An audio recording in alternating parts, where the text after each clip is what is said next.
it would be great if you can get something like this for robots. So it's not a big surprise. The secret sauce of all of this has been the fact that we have a lot of data.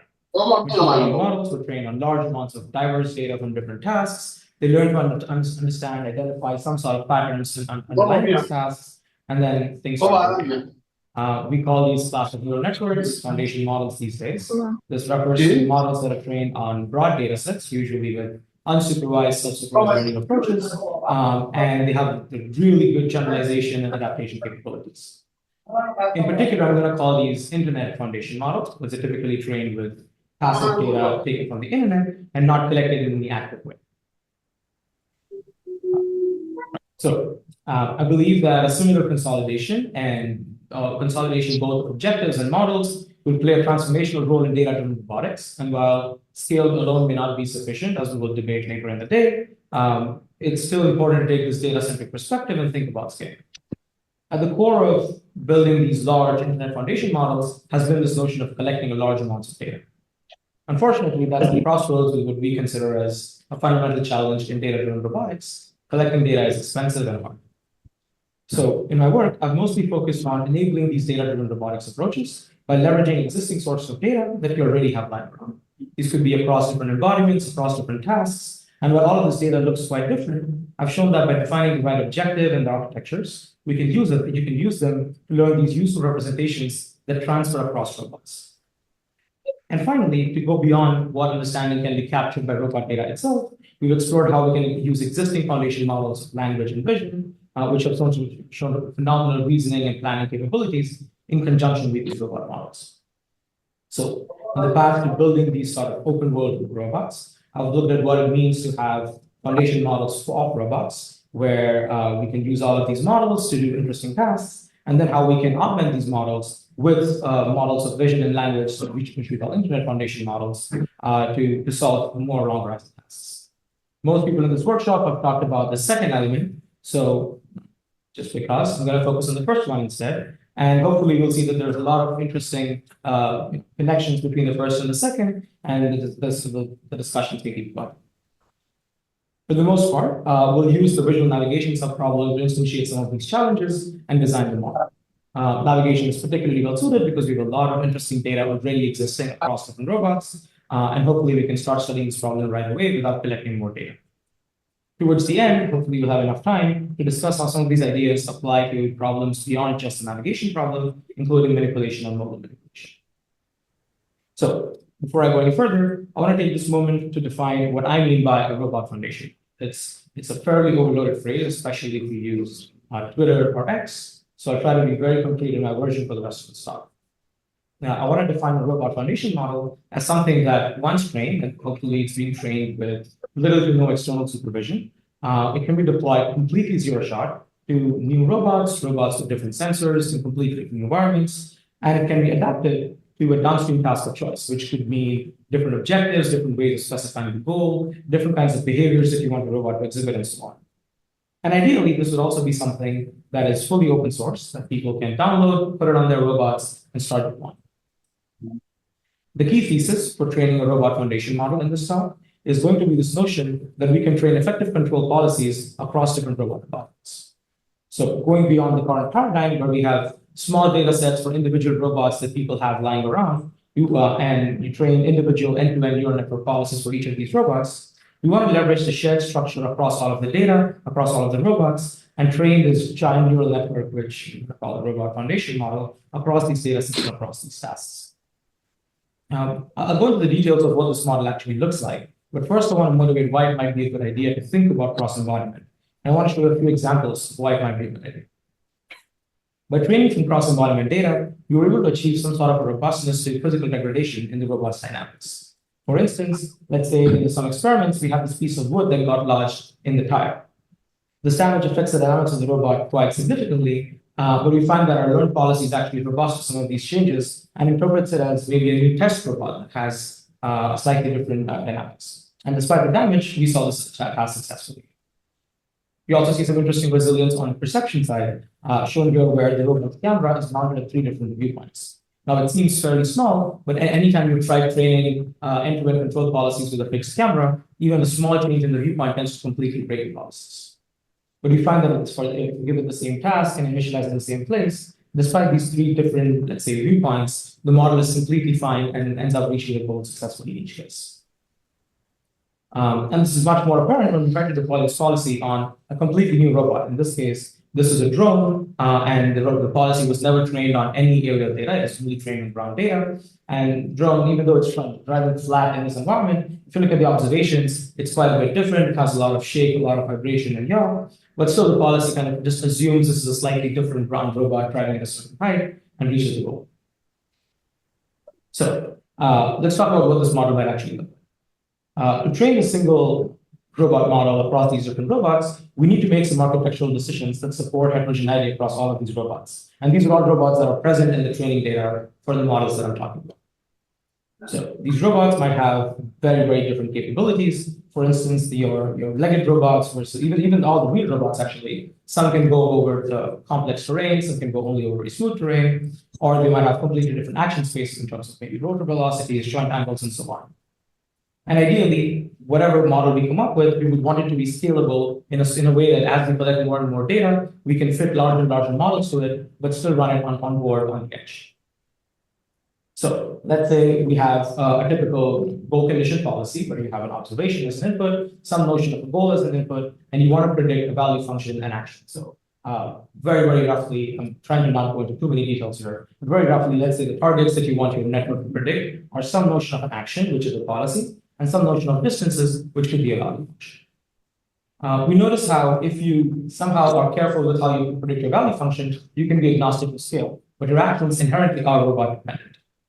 So what we're going to try to do is we'll try to define some sort of an action space that can be shared across robots. The assumption here is there exists such an action space, which can be used to homogenize all of these different robots. And one such example for 2D navigation robots could be waypoints. If you have waypoints present in the real world, pretty much any robot can be shown that it can track these waypoints. And then you can have some notion of a robot-specific local controller that decodes this abstract action space, which is waypoints, down to the robot's local actions. I'll talk later about if you're working in the manipulation domain, you can work with, let's say, end effector poses. It has its own limitations, but it's a good start. That leads us to the other challenge, which is if you have the same model and you're trying to drive these tons of different robots, they all behave in very different ways. The Go one is something that's typically a lot more agile, it can turn in place, but if you're working with something like a Jackal or a Warthog, it moves a lot faster, you make wider turns, and you somehow need to account for this sort of heterogeneity. And something we found there was, instead of trying to do this in terms of explicit system identification and conditioning on the robot's capabilities, something very, very simple works very well. It's something we call an embodiment prompt, but it's very similar to thinking of this as conditioning the model on some past observations of the robot. So this would be some notion of conditioning on the capabilities of the robot, what the robot can see, what the robot has done in the past. And this would, in some ways, be like showing it an example of the behavior you wanted to show, and then using that output, kind of how you would prompt on regressive language. So concretely, kind of combining these things into a real architecture for the inputs. For now, thinking all of this in terms of visual navigation, it's all RGB images. You have your current and past observations, which form your prompt, and you have some notion for goal, which for now is still image goals. You have these observations, you process these images into visual tokens using your favorite convolutional encoder. You have these fixed dimensional visual tokens that you then process using transformer layers. So this is standard multi-headed transformer decoder, nothing particularly fancy here. And then you pull the output of the transformer block to obtain a context vector, which can be used to make your finite target predictions. So we want to have a distance function, which in this case would be equivalent to a value function. And for action predictions, again, you can have a scalar that predicts point-based actions, but we found often that it's a very good idea to try to have a slightly more expressive action prior. So a paper that actually appeared at the main conference a few days ago was this notion of trying to combine this architecture with a diffusion process over actions, which allows you to have very nice multimodal action predictions. And combining this idea of kind of a very high capacity architecture with a very expressive but small neural network still allows us to have a scalable neural network which can still do real-time inference. So all of the, kind of the model you see and all the videos you'll see, it's very nice because these individual blocks of the convolution or your transformer or your diffusion are individually very scalable all the way down from maybe 5 to 7 billion parameters all the way up to maybe 100, 200 billion parameters. And based on how fast you can run things on the edge, you can use that slider and find out the best model you can run. And as an example of what it means to have the scalability and ease of scale, here's an example of, let's say you pick a task, you have a robot which looks like a Locobot in your lab, and you collect some data on the Locobot, you train a baseline, and this would be your best imitation-based or diffusion policy-based baseline. This is what your kind of the cross-embodiment model looks like. And even at the same scale in terms of number of parameters and amount of data, we see that there's already an improvement in performance at the same scale. But once we get more and more data, as the flywheel spins, you have more robots collecting data for yourself. For the same task, collecting data from other tasks actually starts helping performance of your own robot. And you can start seeing this thing a lot more explicitly in what we think of as positive transfer. So let's say you have data from n different robots. In this case, we have data from 4 different robots. And if you just train your model on data from each individual robot, you get a certain performance. Let's not worry too much about what the y-axis looks like. It's an implementation detail. But let's say higher is better. This is some notion of a success. Just pooling all of this data and training the same capacity neural network, but now across 4 different robots, gives you this model, which we call GNN. And this would be the equivalent of saying, you don't make your models larger, but you just diversify the amount of data you train on. And we now get this kind of a general policy, which roughly matches the performance of each specialist policy, but now it's the same model. And once you start scaling it up, both with more data as well as more capacity, you can now get a single kind of generalist policy that beats each individual single task policy, which is, at least to me, when this first happened, it was very, very surprising, because now there's a good case to just start throwing all of your data and trying to have a multitask policy rather than trying to justify why we should be having any single task policies. And at least to me, this is the first sign of the cross-embodiment hypothesis making a lot of sense, where maybe rather than being a little too clever about where your data is coming from, more data diversity actually starts up. And all of these changes together allow you to have a single end-to-end neural network policy. In this case, this is an RGB to waveform policy with no additional data collection, no additional fine-tuning, controlling 4 different robots in 4 different geographical and kind of perceptual environments. In particular, I want to kind of highlight this one. We showed up with a robot at Coral last year. We wanted to do this at ICRA, but it's much harder to fly with the robot internationally.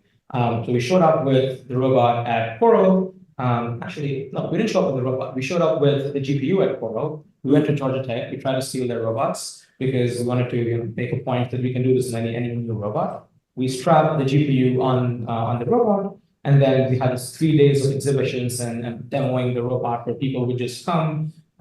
Maybe the robot is asked to explore, maybe it's just asked to go to the other end of the conference room. And then there's this dense crowd of people trying to mess with the robot. And sometimes you'll see people just try to cover the camera and see what happens, it worked very, very well. Like, to me, this was, again, very, very surprising. I have a few more videos of people other than myself trying to use these models. But in the interest of time, maybe I want to focus a little bit more on why I think of this as a robot foundation model. It's a good multitask policy, but maybe the word foundation kind of suggests that we want to do something on top of this. And in the last year or so, we've been trying to explore what can this serve as a starting point for? What can we do once we have these good generalization models? And I kind of identified 3 broad ways in which we've been studying how this works. Firstly, we explored how we can start from this base RFM, which arguably is trained to do a very, very simple task. It's only trained to reach goals and avoid collisions. But maybe you want to start solving a slightly more interesting task, like behaving nicely when humans are around. I don't want to maybe use the word socially appropriate, but behaving in a way that humans are not by. And we showed that, again, starting with this kind of base policy, which is only good at driving slowly and reaching the goal. And if you fine-tune it with the right kind of rewards and you collect the right kind of data, you can do something that looks very similar to supervised fine-tuning, where you can shape the behavior by fine-tuning with a small amount of data so that the robot gets slightly better on humans. So in this case, Noriaki was sitting in the crowd, is trying to walk around the robot, and the robot can preempt his motion and moves out of the way. Another thing we explored was well, this notion of conditioning on image goals might perhaps be a little too limiting. And let's say what we care about a little bit more is conditioning on text-based goals or conditioning on GPS positions. And it's a lot harder to get conditioning on text-based goals if you need all of your data to be annotated with text. So instead, if you start with this notion of you have this image-based policy, which is really easy to train because you don't need annotations, you train this policy and you do this very simple technique where you remove the image encoder corresponding to the goal, and you now have a different modality. It could be GPS, it could be a command. You use an encoder that projects that command into the same token space, you freeze the rest of your network, and with using about 2 to 5% of the data, you can suddenly now get a model that at least somewhat understands how to reach different kinds of goals, but it still retains the nice collision avoidance and smoothness properties from before. And in some ways, this is how soft prompting used to work with GPT-2 scale models, and then we moved on to in-context prompting. Maybe that's where we'll go next with robots.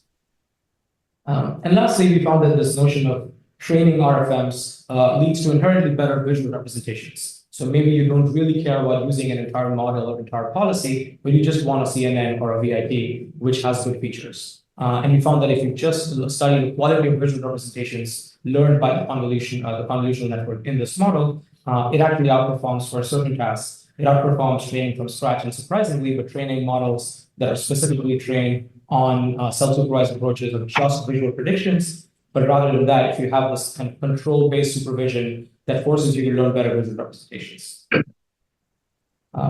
What I want to spend the last maybe couple of minutes on is talking about how some of these ideas apply to tasks beyond just navigation. The first kind of project where I had a very, very small role to play was this project called the Open Cross Embodiment collaboration. A lot of other authors are actually in this room, where what they did was kind of had a very similar idea. You have this notion of collecting a lot of data across many, many different robots. You want to have a very similar objective. You have this very similar notion of stacking past observations, conditioning your policy on it, and then making predictions in some sort of a unified action space and a unified token space.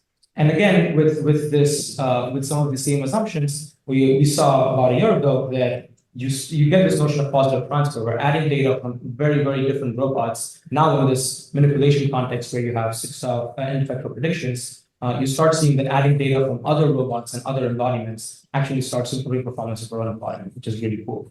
And as an output, as an artifact, this is an ongoing large data set of a lot of different robots across a lot of universities. And there's a beautiful website. You should check it out. If you have data to contribute, you should check it out. And lastly, something which we just found out was accepted to RSS was perhaps to me a very, very strange observation on trying to push the limits across embodiment. So we try to show that this works in navigation, maybe this works in manipulation, but what is it fundamentally that these models are learning? And just to push it to the limits, we said, what if we try to train a similar, maybe 100, 200 million parameter model across both navigation and manipulation tasks? So now you have these two tasks which are doing very, very different things, but in some sense, they're both vision-based control tasks. So we have data that comes from ignore the graph. We have data that comes from manipulation, which is this typical 5-6 stop robots, which have a lot of data coming from them. We have data from navigation, small to big robots, the ones I showed before. And we have some autonomous driving data, mostly because it has a lot of perceptual diversity. And we set up the exact same model that I talked about with the exact same training objective across all of these different tasks. So for instance, for manipulation, just for ease, we have this VidOX style robots that's trying to do pick and place and maybe opening a drawer and trying to place something, pick something from a clever. And we have the same kind of 3 or 4 mobile robots that I showed before. And all of them, out of maybe their egocentric observations, are trying to solve some sort of a task. And we said, well, we know that between the things at the bottom, data sharing seems to be helping, and between the things at the top, data sharing seems to be helping. So what can we do? And I'll try to list fast because I think I'm out of time. What we found first was that manipulation tasks, and in particular, this is egocentric manipulation right now, egocentric manipulation tasks significantly benefit by adding a lot of egocentric annotation data. My best guess right now is this is happening because of perceptual diversity. We did a lot of ablations where we found out it's not just the fact that we have more images. There's something to do with the connection between the control objective and the visual representations learned, but there's a very direct kind of help we get by adding this diverse navigation data. And perhaps a little bit more surprisingly, we found that at least in some tasks, we find that adding manipulation data helps navigation data. Have a much less clear idea of why this is happening, and I'm open to hearing a lot more thoughts. This paper created more questions than it created answers, but I'm happy to discuss more of that. And then this last video, very interesting byproduct of this whole project was if you can have a policy that moves the base and avoids collisions, and if you have a policy that picks objects and open doors, you now have a single policy that is doing, I don't want to say whole body manipulation, whole body mobile manipulation, but it's doing a single policy that's doing mobile manipulation with two brains. There's one policy that's controlling the arms, there's one policy that's controlling the base, but it is the same policy architecture as with its weights. So really cool things that have been happening. I guess we don't have time for questions, but if you're interested, you can check out the website, shoot me an email, and I'm going to be around for the rest of the day. Thank you.